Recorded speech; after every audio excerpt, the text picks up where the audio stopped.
That this bill is even being debated in Parliament is miraculous because, as several of my colleagues in the opposition pointed out in the first week of August, 1st of August 24, when the Honourable Minister of State introduced this bill, this legislation was brought under entry 23 of the concurrent list of the Constitution.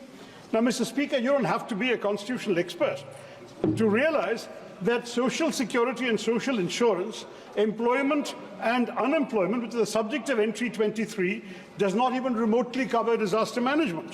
നമസ്കാരം. പ്രതിപക്ഷത്തിന്റെ ചുമതല പാർലമെന്റിൽ വരുന്ന ബില്ലുകൾ എതിർക്കുക എന്നുള്ളതാണ് അവരുടെ രാഷ്ട്രീയ ലക്ഷ്യം. അതാണ് അവരുടെ രാഷ്ട്രീയ അജണ്ട. പറഞ്ഞു വരുന്നത് പാർലമെന്റിലെ ശീതകാല സമ്മേളനം നടന്നുകൊണ്ടിരിക്കുന്ന സമയം. ഇന്നലെ പാർലമെന്റിൽ തിരുവനന്തപുരം MP ശശി തരൂരിന്റെ ഒരു പ്രസംഗമുണ്ടായിരുന്നു. ശശി തരൂരിനെ തിരുവനന്തപുരത്തെ ജനങ്ങൾക്ക് കാണാൻ കഴിയുന്നില്ല എന്നൊരു പരാതിയാണ് നമ്മൾ എപ്പോഴും കേൾക്കുന്നത്. അത് യാഥാർത്ഥ്യം തന്നെയാണ്. കാരണം വോട്ട് ചെയ്തതിന് വിജയിച്ച് ഡൽഹിയിലേക്ക് പോയതിനു ശേഷം ശശി തരൂരിനെ തിരുവനന്തപുരത്ത് കണ്ടിട്ടില്ല. പക്ഷെ പാർലമെന്റിൽ സംഭവിച്ചത് മറ്റൊന്നായിരുന്നു. ഇന്നലെ പാർലമെന്റിൽ സംഭവിച്ചത്, അതായത് തരൂരിനെ കോൺഗ്രസ് നിലവിൽ ഒറ്റപ്പെടുത്തുന്ന ഒരു സാഹചര്യമാണ് ഉള്ളത്. തരൂർ ഇന്നലെ ഒറ്റ പ്രസംഗത്തിൽ ശശി തരൂർ ഒരു വാഴ ആണെന്ന് ശശി തരൂർ പറയാതെ തെളിയിച്ചു കഴിഞ്ഞു. സ്ത്രീ വിഷയത്തിൽ തരൂർ ഒരു കോഴി സ്വഭാവം കാണിക്കുമെങ്കിലും ഇന്നലെ പാർലമെന്റിൽ രാഹുലിനെ കുറിച്ച് പറഞ്ഞത് തികച്ചും ശരിയാണെന്ന് പ്രതിപക്ഷ MP വരെ ഒന്നടക്കം പറയുന്നുണ്ട്. അതായത് രാഹുൽ ഗാന്ധി ഒരു വേസ്റ്റ് ആണ്. അത് കോൺഗ്രസിനും പ്രതിപക്ഷ നേതാവെന്ന പദവിയിലിരിക്കുന്ന രാഹുൽ ഗാന്ധിക്ക് ഒരു പ്രയോജനമില്ല എന്ന് പറയുകയാണ്. തരൂർ ഒരു മികച്ച രാഷ്ട്രീയ നേതാവല്ല എന്നത് നമുക്ക് അറിയാവുന്ന കാര്യമാണ്. പക്ഷെ അദ്ദേഹത്തിന്റെ ഇംഗ്ലീഷിന്റെ പാണ്ഡിത്യം അത് വളരെയേറെ മികച്ചതാണ്.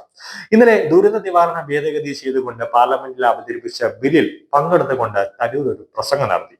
പ്രതിപക്ഷ MP എന്ന നിലയിൽ തരൂർ ഒരിക്കലും BJP സർക്കാരിനെ അനുകൂലിച്ചുകൊണ്ട് പ്രസംഗം നടത്തില്ല. കാരണം തരൂർ ഒരു കോൺഗ്രസ് MP ആണ്. അതുപോലെ തന്നെ ട്രഷറി ബെഞ്ചിനെ പുകഴ്ത്തിക്കൊണ്ട് പ്രസംഗിക്കുക തരൂരിന്റെ രീതിയിൽ വളരെ വിരളമാണ്. തരൂരിന്റെ രാഷ്ട്രീയ പാർട്ടിയുടെ നയങ്ങൾ എന്താണോ അതാണ് തരൂർ ഫോളോ ചെയ്തു വരുന്നത്. അതിനെ എതിർക്കുക, BJP എതിർക്കുക എന്നുള്ളതാണ്. അത് നഖശിഖാന്തരം തരൂർ അത് എതിർക്കുകയും ചെയ്തു. തരൂർ ഉന്നയിക്കുന്ന കാര്യങ്ങൾ പലതും വൈദൂര്യങ്ങൾ ഉണ്ട് എങ്കിലും എന്നാൽ പാർലമെന്റിൽ എങ്ങനെ പ്രസംഗിക്കണം, ഏത് രീതിയിൽ പ്രസംഗിക്കണമെന്ന് തരൂർ ഇന്നലെ കാണിച്ചു കൊടുത്തു. അതായത് മറ്റ് MP പോലെ ഒരു വ്യക്തിയെ വിമർശിക്കാനോ വ്യക്തിപരമായി ആക്രമിക്കാനോ അല്ല ശശി തരൂർ ഇന്നലെ അവിടെ ചെയ്തത്.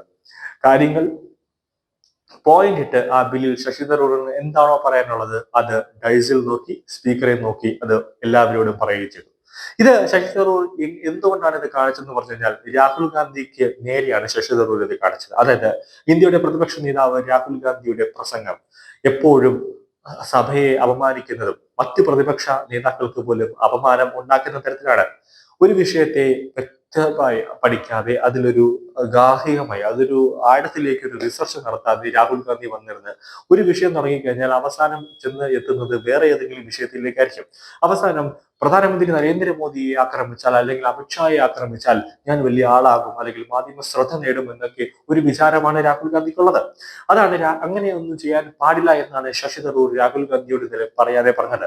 നേരത്തെ തന്നെ അറിയാം, ലോക്സഭ തുടങ്ങിയ സമയത്ത് ഭരണഘടനയും ഉയർത്തിപ്പിടിച്ചുകൊണ്ട് രാഹുൽ ഗാന്ധി അവിടെ കിടന്നൊരു ഉന്മേഷം കാണിച്ചു. കൂടാതെ ശിവനെയും അതുപോലെ തന്നെ യേശു ക്രിസ്തുവിനെയൊക്കെ ഉയർത്തിപ്പിടിച്ച് ഡൈസിൽ പ്രോട്ടോകോൾ തെറ്റിക്കുന്ന രീതിയിലേക്ക് രാഹുൽ ഗാന്ധി അവിടെ ഒരു ഭ്രാന്തനെ പോലെ കാണിച്ചു കൂട്ടി.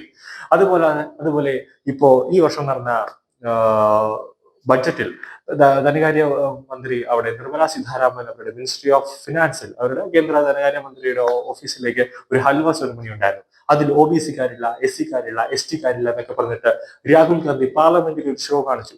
അങ്ങനെ കാണുന്നവരെയൊക്കെ തെറി പറയുകയും കാണുന്നവരെയൊക്കെ വ്യക്തിപരമായി അപമാനിക്കുകയും ആക്ഷേപിക്കുകയും രാഹുൽ ഗാന്ധി ഇന്ത്യയുടെ പ്രതിപക്ഷ നേതാവ് എന്ന കസേരയിൽ ഇരിക്കുമ്പോൾ തന്നെ പൂർണ്ണ പരാജയമാണ്. രാഹുൽ ഗാന്ധി ഒരു വേസ്റ്റ് ആണ് അല്ലെങ്കിൽ ഒരു വാഴയ്ക്ക് തുല്യമാണ് എന്നാണ് ശശി തരൂർ ഇന്നലെ കാണിച്ചു കൊടുത്തത്. അതായത് ശശി തരൂർ എന്ന വ്യക്തി രാഹുൽ ഗാന്ധിക്ക് കാണിച്ചു കൊടുത്തത് എങ്ങനെ പാർലമെന്റിൽ സംസാരിക്കണം, സ്പീക്കറുടെ മുന്നിൽ എങ്ങനെ സംസാരിക്കണം, ഒരു വിഷയം എങ്ങനെ ഏത് രീതിയിൽ ഏത് വഴി അവതരിപ്പിക്കണം എന്നൊക്കെ രാഹുൽ ഗാന്ധിക്ക് ഇന്നലെ ശശി തരൂർ കാണിച്ചു കൊടുത്തു. പ്രതിപക്ഷ നേതാവ് എന്ന നിലയിൽ അത് ഏറ്റവും വലിയൊരു നാണക്കേടാണ് രാഹുൽ ഗാന്ധിക്ക്. ഇപ്പോൾ കോൺഗ്രസിലെ MP തോന്നുന്നുണ്ട് രാഹുൽ ഗാന്ധിയെ മാറ്റി ശശി തരൂരിനെ ഇന്ത്യയുടെ പ്രതിപക്ഷ നേതാവാക്കിയിരുന്നെങ്കിൽ എന്നൊരു ചിന്ത ഇപ്പോൾ അവരുടെ മനസ്സിൽ വരുന്നു.